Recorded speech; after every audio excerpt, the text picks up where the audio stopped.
Next on Unsolved Mysteries, when a woman is murdered in a deserted parking lot, her family is convinced that she was killed by her business partner. Butch Cassidy and the Sundance Kid. Legend says they were gunned down in Bolivia. But some believe that Butch escaped. Two restaurant owners compete for the same customers. One of them winds up dead. And a young boy is tortured and tormented by demonic spirits. Can an exorcism save him? 5 compelling cases, some just waiting to be solved. And maybe you hold the key. I'm Dennis Farina, and this is Unsolved Mysteries.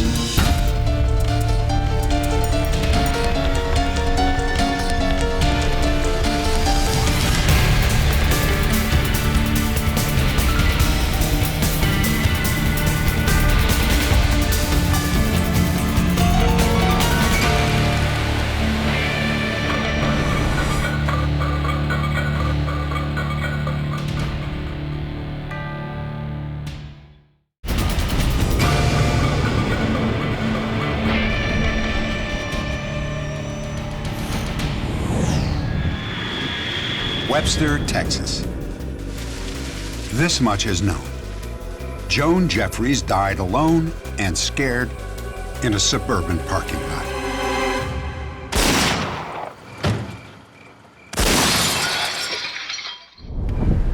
The killer shot her twice in the head at close range. Then he fired 2 more times. Both bullets pierced her heart.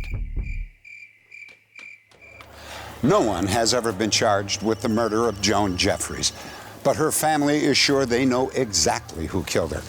A former business partner named Sam Patel. I did not kill Joan. I had no reason to kill Joan. I had no reason whatsoever. Hi, Sam. Hey, Joan. Joan was a clerk at an aerospace firm in Houston. Sam Patel also worked there as a software engineer, but he had much bigger plans. Well, talk to you about a new business I'm getting involved in. The company would be called Best Aviation, a commuter airline for gamblers. I've got a few investors, but I think I'll need you for public relations. When Sam initially offered this position to my mother, she was, of course, flattered and excited because the money was very good. Now, this file I have set up for all correspondence. Patel hired Joan to help start the company. She was also on its board of directors. Come to it any time and you can find whatever. Though Patel was married, he and Joan often met at the home of his girlfriend. Sam had arranged marriage. He had told me that he could not get a divorce, and so we lived as boyfriend and girlfriend. Thank you. You guys need anything? I'll be upstairs. Patel told Joan that overseas investors would be funding Best Aviation within a few months. Meanwhile, he wanted to get life insurance for the company's key employees. Joan herself was insured for $250,000. The initial idea was presented from the investor group because they wanted assurances that if something happened to one of the key people in the organization, that the company could function and that they would recover their investment. Basically, she's a secretary, and I can't see that as a key point person. It just didn't, nothing sounded right about that. Patel agreed to pay Joan a monthly salary. But in the next 7 months, she received only 1 check, and that one bounced. Sam, I want out. Why, Joan? Because there's no money, Sam. Look, there's money now. Kelly claims that her mother wanted to quit, but Patel convinced her to stay. It's all right. Just be honest with me. Joan never approached me and said that she wanted to leave the business. There was a time when she said, hey, look, this isn't working out and I don't like it. She did come up and say that, and the compromise we had come up with was fine, you can continue to be part-time until you feel comfortable, and we'll go out and get somebody else to work part-time also. Okay. All right. Please. All right. But by then, Joan's back wages totaled close to $4,000. 2 weeks later, Patel showed up at her apartment, late at night. You'll never believe what he just did. He brought the check. You have it? Well, no, I don't have it. He had to take it out and get it copied, but... She said that he had to go get this certified check Xeroxed, which was odd to her and me. Sam? Hi. Look, Joan, I tried, but I just couldn't find a Xerox machine, and I don't have a car, so I need to use your phone, please. Well, Patel told Joan that if he couldn't get a ride, that she should take him home. So I can get a ride home. Kelly, I've got to go. When she told me that he mentioned getting into her car, that I think was the firmest I have ever been with my mother, saying over and over, absolutely not. Do not ever let him in your car. Someone at the door. Hold on, Kelly. According to Kelly, Patel showed up a third time. Oh, Kelly, it's Sam. Look, Sam, it's getting late. Go away. Look, I'll see you at work tomorrow. Patel says Kelly is wrong. I had never met Joan like that in the manner that Kelly had described to the police. Never, ever. I truly believe it was a trial run. And I think because I was on the phone and my mother continued to say, Kelly, it's Sam, I stopped it that night. 2 weeks later, after a business dinner with Sam Patel, Joan Jeffries was murdered. Joan told Kelly that she planned to meet Patel and his wife Penny for dinner. Joan expected to get a check for her back wages. She also planned to hand over the company's files and sever her ties with Best Aviation. So, how are you doing? Fine. Where's Penny? I thought Penny was supposed to be here I'm tonight. sorry she didn't show up because she had to work late, but I'm here. Patel insists that Joan was not planning to quit. How about you? A Diet Coke. Okay. I asked Joan to meet with me. I can give you the check, you can give me files.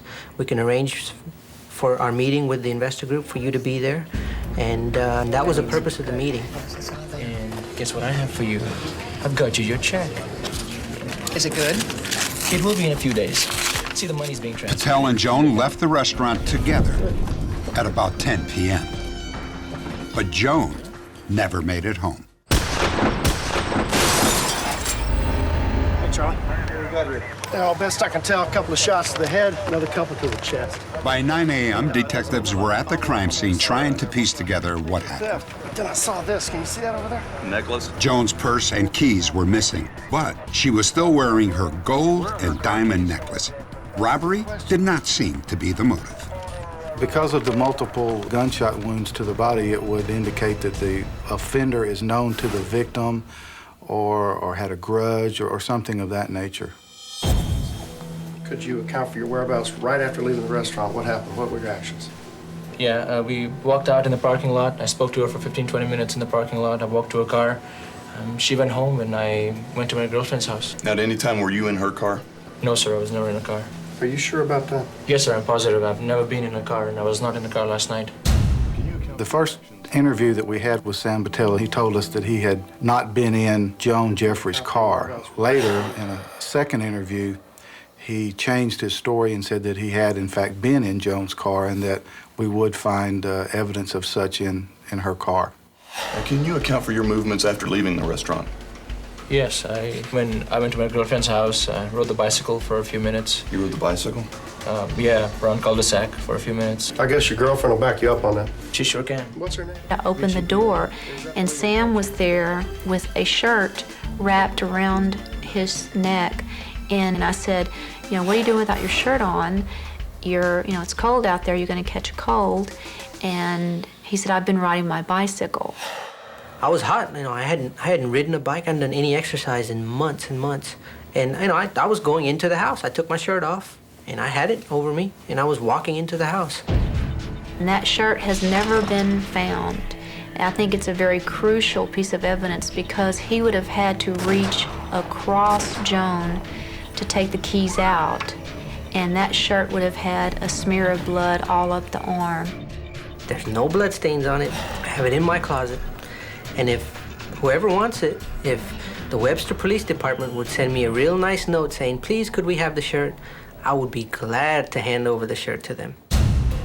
Investigators say that Patel has never been willing to give them that shirt.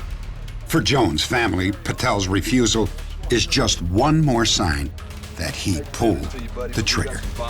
I think Sam is responsible for the murder of my mother because he had a life insurance policy out on her life for $250,000. She was ending her business relationship with him that night, so he needed to do it that night while she was still an employee. Patel insists that this accusation is completely groundless. The very next day after her death, the board of directors all got together, and we decided that we would take the entire proceeds from the insurance and either give it to the family, B, donated to some local charity that would leave a lasting memorial for Joan, or a combination of both. The case of the killing of Joan Jeffries is still open. If you have any information about her murder, please log on to our website at unsolved.com. Next, Butch Cassidy and the Sundance Kid. Did they really die in a shootout in South America?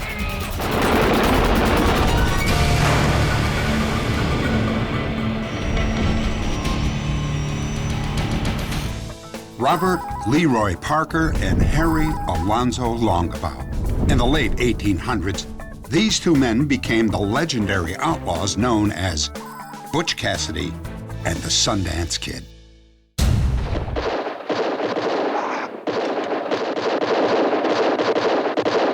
Paul Newman and Robert Redford starred in the celebrated film about their final days.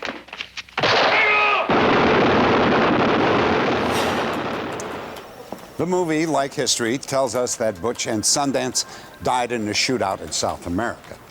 But some believe that Hollywood and history may be wrong. There is some evidence that Butch Cassidy returned to the United States and died of natural causes. Let's do this run. We're going to run over to the feed. Yes, sir. 2 years after Butch and Sundance were supposedly killed, a man named William Thaddeus Phillips arrived in Spokane. He opened a successful machine shop and became a very prominent businessman. Gentlemen, looking good, looking good. But oddly, Phillips was a man without a past. The first definitive record of William Phillips was his marriage certificate dated May 14, 1908. There is no other previous record of William Phillips. In the 1920s, about 1922, the first reports began circulating in the West that Butch Cassidy had returned. People began to say that Butch Cassidy was William Phillips. Some see a resemblance between William Thaddeus Phillips and George Butch Cassidy.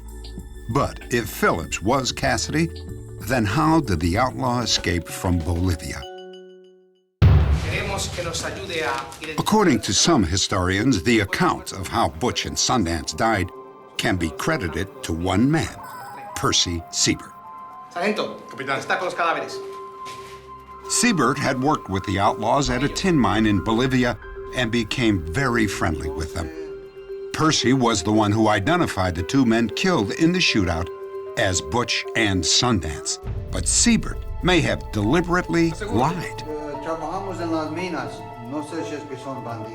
Fíjese bien, señor. I believe that Percy told the story of Butch Cassidy and the Sundance Kid's death in Bolivia to pay back what he felt was a debt of loyalty and friendship, to allow these outlaws to begin a life under amnesty without a past. Larry Pointer is convinced that Butch Cassidy took on the identity of William Phillips. As Phillips, he returned to the Wyoming mountains where Butch and his outlaw gang had once roamed. We know of a man who went with Phillips to Wyoming in 1933. This man died recently, but we have interviewed him. He was there all summer with Phillips, and he met all the old-timers that Phillips met. And in almost every case, these old-timers accepted Phillips as Cassidy. But old-timer stories are always the most interesting and the least reliable. Author Dan Buck has researched the life and death of Butch Cassidy and is convinced that William Phillips was an imposter.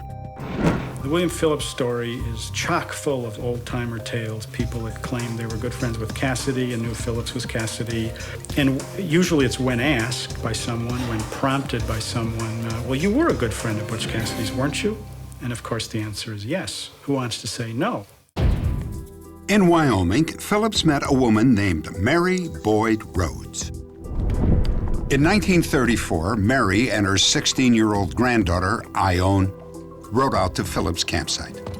The man that my grandmother met that day was going by the name of William Phillips, and she knew him by the name of Leroy George Parker, who is known as Butch Cassidy. Mary Boyd. He recognized her immediately, and she recognized him. Oh, George Parker. I sensed that they had a relationship that I had never known much about. So my grandmother had finally told me that he was her childhood sweetheart. 3 years later, Phillips mailed this ring to Mary. It was engraved, George C. to Mary B.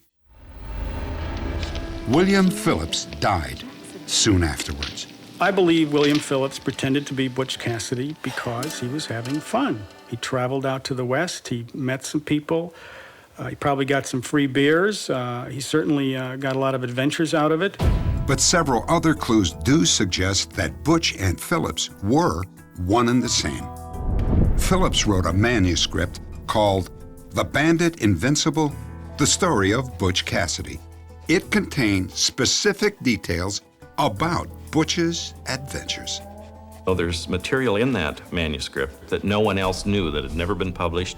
That either the man who wrote it had to have intimate knowledge of Cassidy, or he was Cassidy. Phillips owned this six-shot Colt revolver. Carved into the pistol grip is a unique brand. That brand was the Reverse E Box E. That was Butch Cassidy's brand in the 1890s. The passing of a century has turned these two outlaws into legends, if not heroes. And we don't like our heroes to die. There seems to be at least some evidence that Butch Cassidy may have survived the shootout. But it was almost certainly the end of the road for the Sundance Kid. Next, a feud between two restaurant owners ends in murder.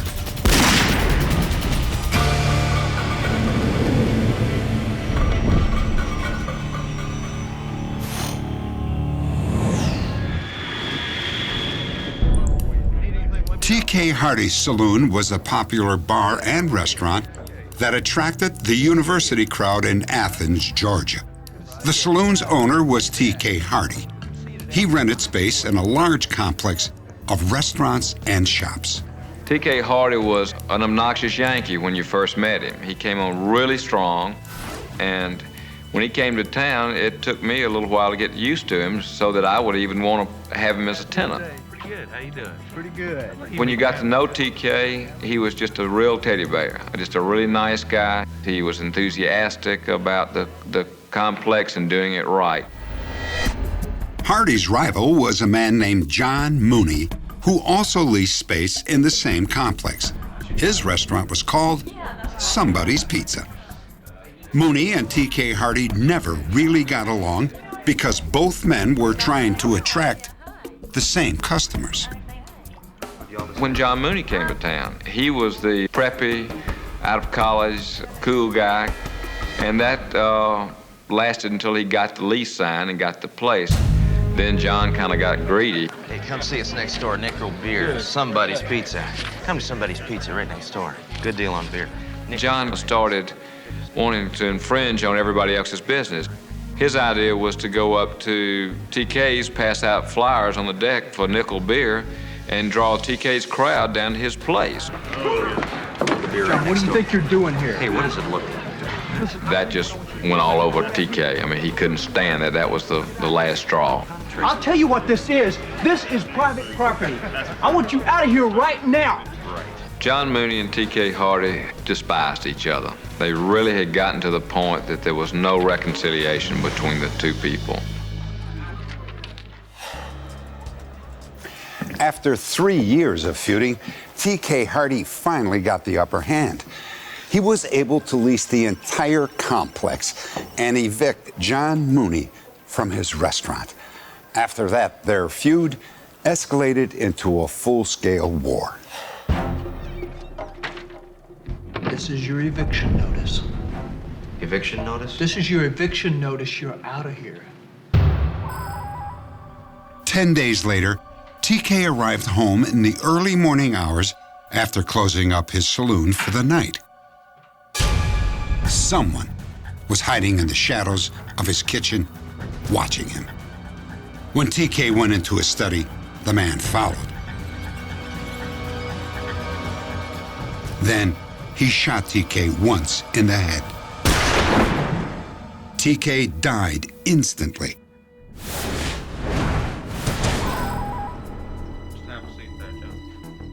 4 hours after TK's body was found, police picked up Mooney for questioning. John, do you know why you're here tonight? Well, I guess it's about the shooting of T.K. Hardy. Yeah. How did you know about the shooting? I told him that we had not released that information and that nobody knew that except the police department and the people that were investigating this murder, that he had been killed or how he had been killed. At that time, he did become nervous. He said, I think I need to talk to my lawyer. All righty, thanks. Bye. Hold on just a second, sit down. When he hung up the phone, he said, my lawyer said for me to get up and walk out if I wasn't under arrest. I'm going to allow you to leave. I want to tell you something before you go, though. At the time, police did not have enough evidence to arrest Mooney. Go ahead. After 3 weeks, they were still at a dead end. And then the police got a lucky break. Another restaurant manager called with a bizarre story. He said he was cleaning up behind the bar one night when an Atlanta electrician named Elmo Florence offered him his services as a hitman. You're a what? I'm a hitman. You don't need to call New Jersey if you want somebody good. Give me a call. Well, Elmo was bragging to me about the fact that he was a hitman and that his services were for hire. At first, I thought he was kidding me, that he had murdered T.K. Hardy. And then we started to go on, and, you know, I said, all right, how'd you get in the house? Piece of cake. Busted out the glass. Elmo Florence began to describe the inside of the house, where the murder took place. He began to tell the point of entry, what type of weapon was used to kill Ted Hardy. He told where the bullet entered the head and where it exited. Basically, in the statement that we received from the manager of the restaurant, there were 21 different points that we had not released to the public. We knew at that time that we had a very hot suspect here. Mr. Florence. Yeah. Elmo Florence. That's right. You're under arrest. Florence had told the restaurant manager that John Mooney hired Florence to kill TK. But when the police went to arrest Mooney, they couldn't find him because he left the country. A few weeks later, police were tipped off that Mooney had returned to the States and was staying at a friend's apartment. They went there and approached two men who were drinking in the parking lot. When I saw the two individuals drinking beer, this gave me a perfect out. I figured to approach them from this angle. I tell you, all these cans here, it kind of upsets me, all this litter. You know? Officer Moss recognized one of the men as John Mooney. I tell you what, put your hands on the car. Mooney was arrested and charged with murder. Among his belongings, police found several incriminating notes that he jotted to himself. See Elmo. Offer to him, if worst comes to worst, to take the whole rap and say robbery was the motive. We have agreement for me to take care of his wife and family. Elmo Florence's trial lasted only 1 week. He was sentenced to life at a maximum security prison in Georgia. John Mooney was also sentenced to life, but he ended up in a minimum security facility. After 6 months, prison officials gave Mooney the job of kitchen clerk. Now he had access to areas that most prisoners did not. How's the count today? Pretty good? 245. 245. John Moody was what you call an ideal inmate. He didn't complain about the rules and regulations. He just worked hard. And he gained the confidence of the staff and myself. Now we see he was a con artist, and he was conning us all. After serving only 19 months of his life sentence, John Mooney engineered his escape. When the prisoners went back inside and the guard locked the gate and walked away, Mooney made his break.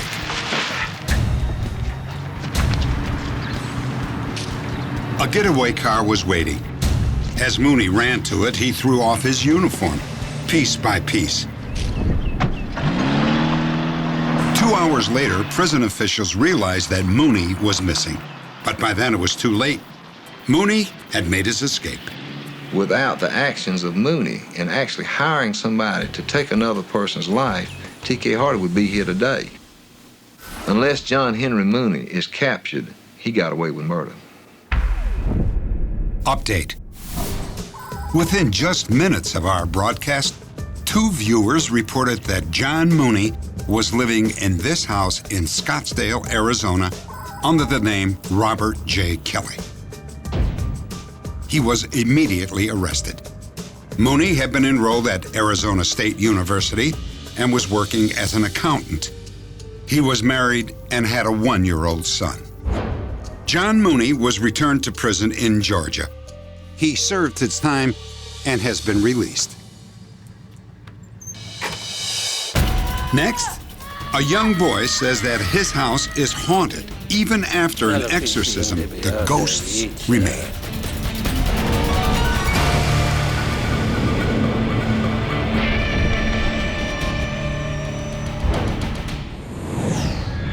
Manchester, Connecticut. The Jones family says the haunting started without any warning. I ran upstairs. Michael! I thought maybe he had cut himself. I really didn't know. Michael? And there was Michael just curled up like a fetus. I mean, he was just frightened and shaking and crying hysterically, something I've never seen him do. Michael Jones told his mother, Denise, that he had seen a man in his room. But it was not an ordinary man. He was standing in front of me, and he reached out to me, and he was smiling, and then he just disappeared. He touched my shoulder.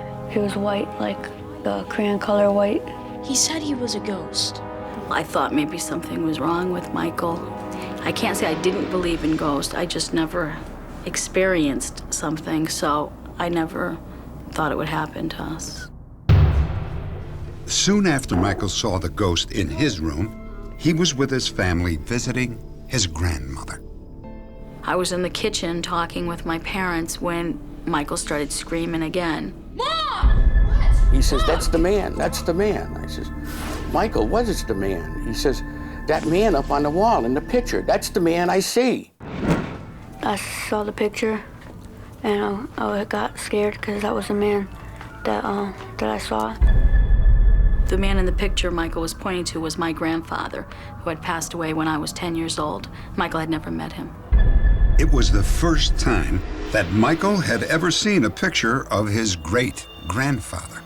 So I felt safer, that it wasn't like a bad person that was gonna hurt me. My mom said not to be afraid of him because he was a good man. And she said not to be afraid of ghosts because they can't harm me. Denise had no idea what to do. Her son kept saying that he was being visited by her grandfather's ghost. And to make matters worse, Michael now said that evil spirits were also invading their home. And I asked him what these things wanted from him, and I told him to talk to Grandpa. Grandpa will protect him. Grandpa said that some of the bad people want me on their side. When I talked to my grandpa, he just said that there's a lot of ghosts in our house that are after me, and there's a lot of bad ones and good ones, and they're all fighting with each other. Denise says that she took Michael for dozens of medical tests, hoping to get some answers. They all say it's not medical. They realize it's very bizarre that Michael is a ghost boy. He sees ghosts, and there's nothing medically they can do. Feeling desperate, Denise asked a paranormal specialist to examine both Michael and her home. It's very important to be able to go in and determine that it is something supernatural that is occurring in the home. John Safis has been a paranormal investigator for 26 years, and he has studied dozens of similar cases. He spent many, many hours with Michael, researching Michael's sightings firsthand. We usually have to go through all types of different evaluations, psychological, physical. I really would like it documented and known that there isn't anything physically or mentally wrong with these people that are going through this.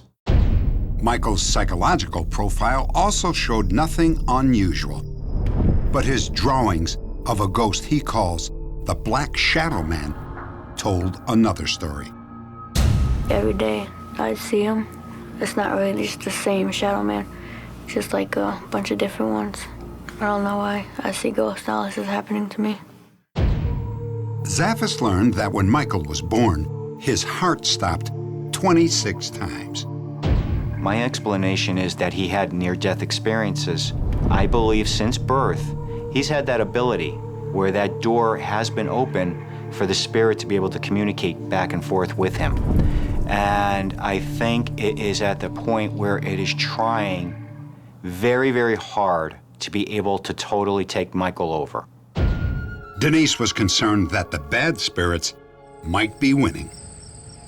One time, me and my husband were downstairs when all of a sudden we were listening to banging upstairs. We heard him scream, and we heard a thumping. And so we ran upstairs. And Michael was on his bed like a little boy scared. His bed was shaking up and down. The bed started shaking a lot, and it lifted up like 3 inches, and I just yelled for my mom. Oh my! And then it dropped, and it stopped shaking. We all ran out of the house because we needed to get a break from the house because it's very scary in there. Michael now said that the evil spirits were physically tormenting him.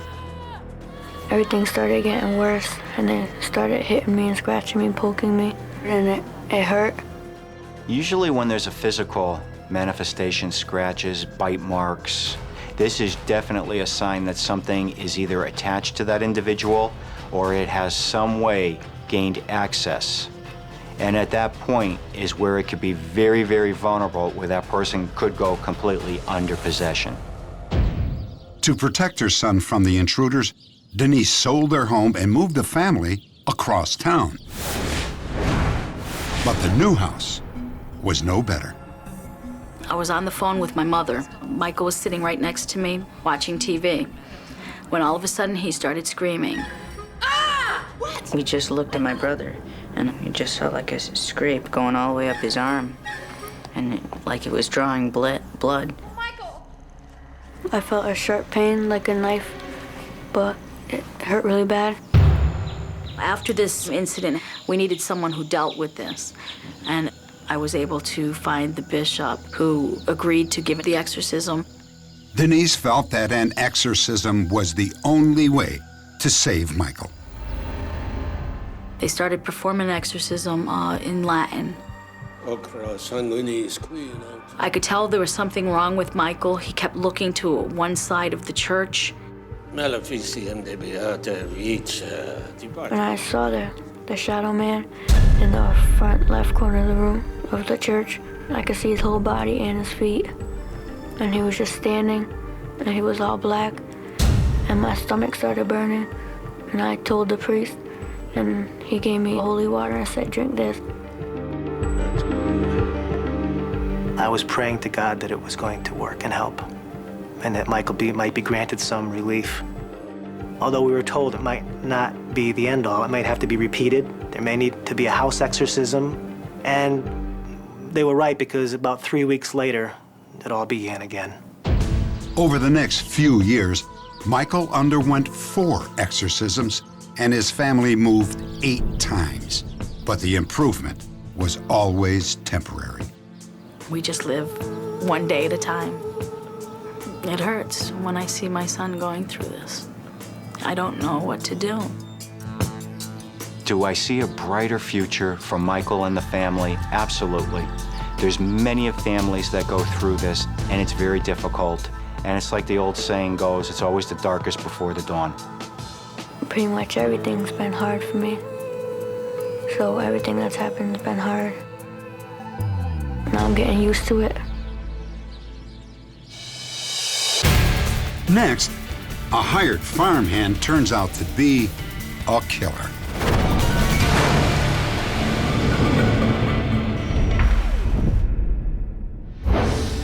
It's the same height, same build. He's a big guy and he's a hot-tempered guy. This is the guy, man. I'm telling you, this is the guy. This call to our phone center led to the arrest of an accused killer. He'd been on the run for more than a year, hiding behind half a dozen aliases. You may remember him as David Freeman. Freeman was hired as a handyman by a Pennsylvania farmer named Tim Good. Freeman considered himself something of a preacher, and he used his sermons to slowly gain control over Tim Good. Say, Tim, I was wondering. Yeah, man. I'm going to be leading a Bible study up at the house later this evening. Thought you might like to come up and check it out. About what time? Tim became a believer. When he sold his farm for $1 million profit and moved to West Virginia, Freeman followed. Hey, Tim, how about when you're done with that, clearing some more of that land over by the fence? Within a few years, the role reversal was complete. Why don't you get some of that wood over there for kindling? Freeman gave the orders. Tim obeyed them. Better clear as much as you can. You know, the Lord says the man that doesn't work doesn't eat. Please bless this food. Tim became a prisoner in his own home. He lived in a basement cell, while Freeman and his family lived comfortably upstairs.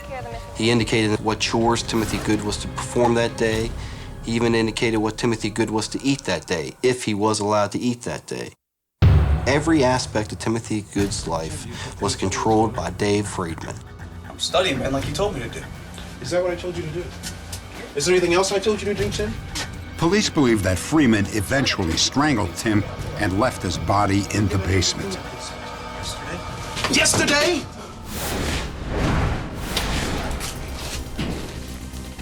Investigators discovered the badly decomposed body months later. By then, Tim's $1 million bank account had been reduced to $2, and Freeman was long gone. Update. I'll take you right to the guy. The guy ripped me off in the first place. He got me for like over $1,000 more than what he told me he was going to get, and then he got all upset because I got upset because... The viewer who called said that he knew Freeman as George Jelks, an auto mechanic. When I realized that it was a valid tip, I was pretty excited. I've been chasing this subject for 1.5 years, and once I finally knew that he was within grasp, it was almost too good to be true. Within hours, police staked out Jelks' apartment. When he came out of the house, we could tell that this was a suspect. He matched the description. 4 children were in the apartment, so police waited for Jelks to leave, and then they made their move. After he was arrested, police discovered that Jelks' real name was William David Cooper. He pleaded guilty to voluntary manslaughter and was sentenced to 10 years in prison. We recently told you about a vicious armed robber who left his victim severely disabled. But thanks to a viewer's tip, this robber is now in custody. Richmond, Virginia. Shortly after midnight at a McDonald's restaurant, assistant manager Mark Clavoon and truck driver Perry Duncombe were unloading supplies. Mark had recently moved to the area with his wife and 3 children. All right, you guys, we got 2 more after this. 2 more, and then we can go. 4 other employees were in the basement storeroom. Now we're gonna go inside and open up the safe. No, don't shoot. Hey, send some more napkins down, they're lighter.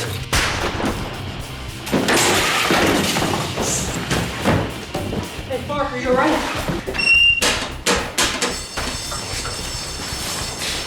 No.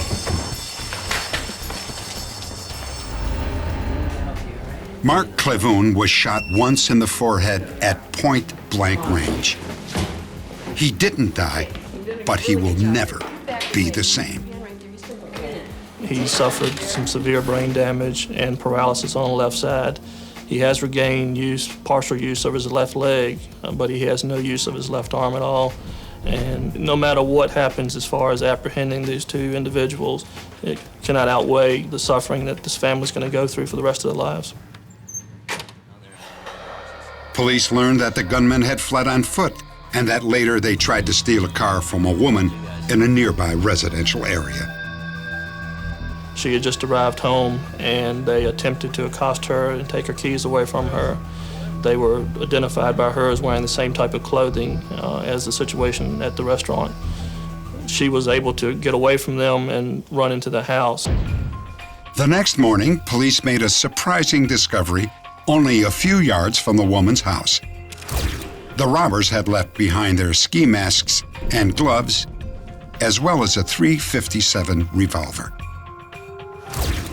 The weapon was traced to a convicted murderer named Michael Anthony Starr, who had been paroled from a Virginia prison only the year before.